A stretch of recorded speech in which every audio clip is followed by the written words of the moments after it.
Hi everyone, it's Miss Rymar. I am going to read you a book today, and then we're gonna talk a little bit about the book too, and you'll have some writing to do after the book. So we are going to read Pete the Cat, Sir Pete the Brave. I know a lot of us like Pete the Cat, so I wanted to read another Pete the Cat book for you. So, before we start the book, let's think about what kind of book this is. So, we've been talking a little bit about the difference between fiction and nonfiction. So, what do you think this book is? Fiction or nonfiction? Well, let's look at the cover. What do you notice about the cover? It's a drawing, right? It's an illustration. So, usually, when there's an illustration, that might tell us that it is fiction, right? So, it is a make believe story and it's pretend. So I think that Pete the Cat, this Pete the Cat book is fiction because it is a drawing, and I know that Pete the Cat isn't real. He's just a pretend character, right? So let's go ahead and get into reading Pete the Cat, Sir Pete the Brave. Meet Sir Pete, the bravest knight in the land. Sir Pete rides a horse and climbs towers. At dinner, Sir Pete listens to Lady Callie play the harp. Lady Callie is awesome. "Bravo!" Sir Pete yells at the end of each song. He claps louder than anyone. One night, while Lady Callie plays beautifully, someone casts a spell, and everyone falls asleep, even Sir Pete. The next morning, Lady Callie is gone.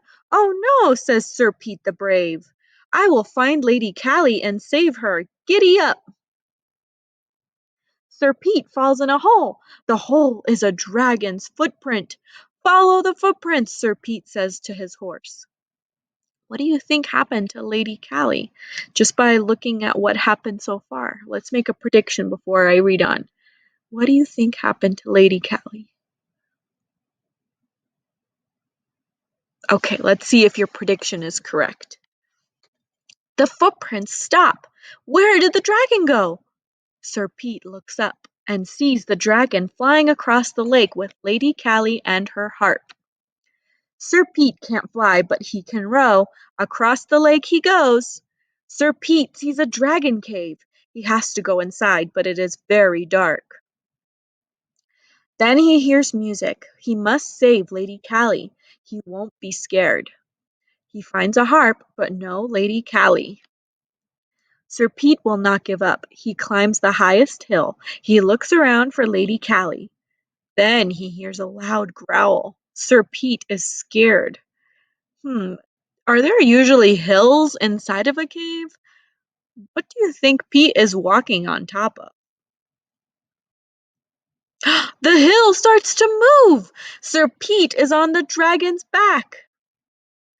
Sir Pete knows what to do. He slides down, down, down the dragon's back. The dragon sees Pete and roars. "Sir Pete," says Lady Callie, "I will save you."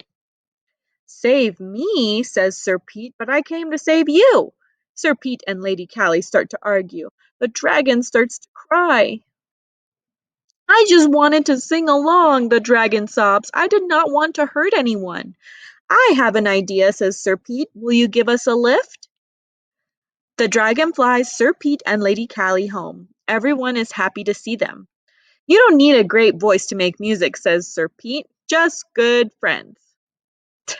See them all on there, and even the horses on the dragon's back. The dragon joins the song. Three cheers for Lady Callie and for Sir Pete the Brave. All right, now that we made it to the end of the book, what I want you to do in your distance learning folder on that last page that looks like your journal page, I want you to write about what was your favorite part in the story. My favorite part was when the dragon wanted to just sing along with them. He wasn't trying to eat the Lady Callie or Pete the Cat. He was just trying to be friends, right? So that was my favorite part.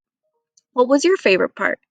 Go ahead and write about it in your distance learning folder and then send me a picture on your Class Dojo portfolio. I'll see you guys in the next read aloud.